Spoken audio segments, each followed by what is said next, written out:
Hey everybody, a little bit of an update on the Chicago Coins Shoot the Clown. Made some progress over the past couple of days of just messing around with this kind of side quest project. Again, breakdown. This is a 1960s amusement shooting gallery type machine that has a gumball mechanism that I kind of went over in the previous video.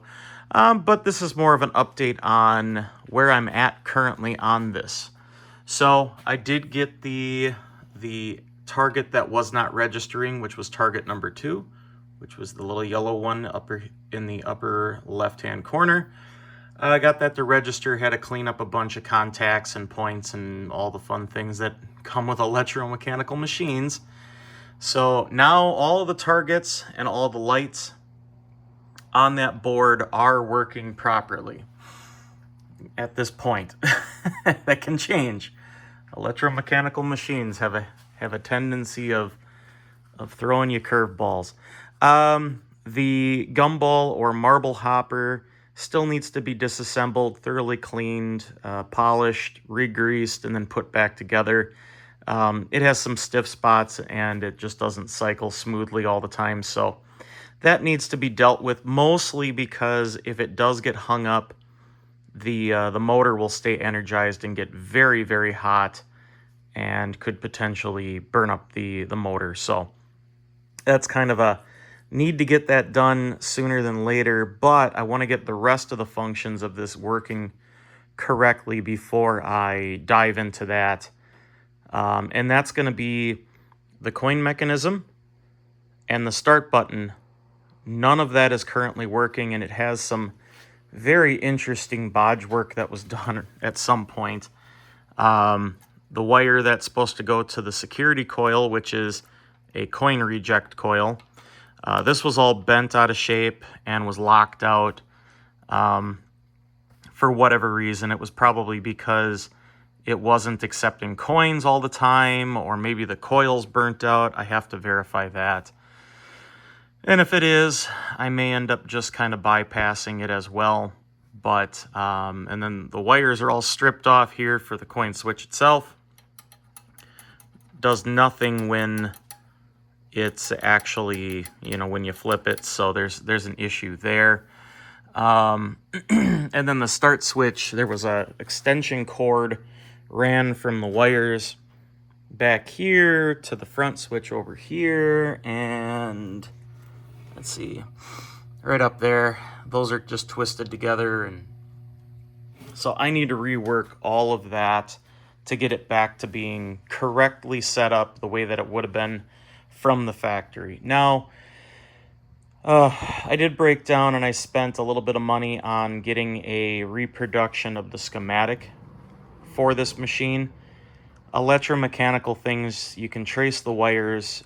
Sometimes the color combinations aren't correct because of wire shortage or what they had on hand problems. But anyway, the only other thing that really electrically needs to be dealt with is the chime unit. The solenoid's missing, the bracketry's all here, but I might end up ordering a replacement solenoid plunger set to try to get that back into working order, because it would be sort of nice to just have that. It adds it's already kind of missing a lot of amusement noises. So you have the bell, but you don't have the chime unit for your confirmed hits. So that would be sort of nice. And at some point I'll probably get to that.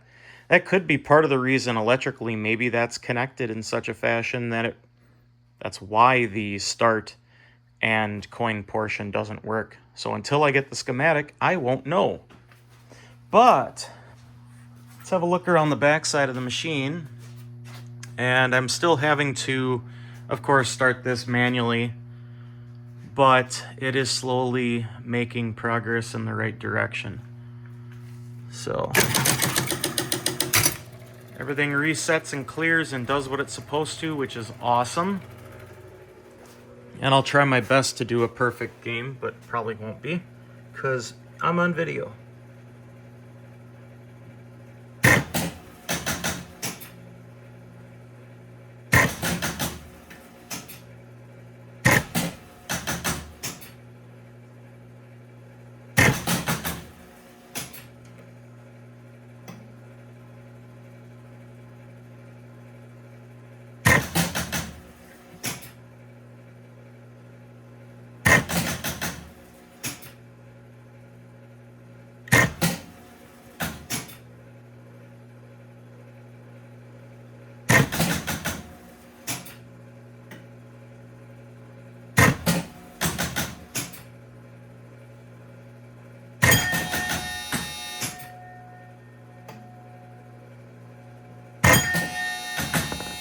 Ah, the motor's hung up, I think. Oh, it was buzzing the relay for the coin. So I really need to look into that. I guess that's not normal. Anyway, end of game.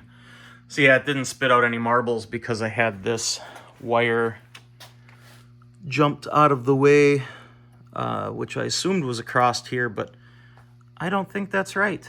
So again, I'll get the schematic, I'll dig into it a little further, figure out what's going on, and maybe, just maybe, I'll get this a little bit closer to being somewhat more acceptable to put in my home arcade situation. It's a neat machine. It is very, very rough. Cosmetically, it's in terrible shape. But maybe over time, and when these machines become a little more desirable, it might make more sense to kind of go a little further on redoing the cabinet, maybe redoing the graphics, fix up the laminate and this portion of it, and redo the back glass. But anyway, everybody, thank you for watching. And as always, thank you for joining me in another nerdy moment.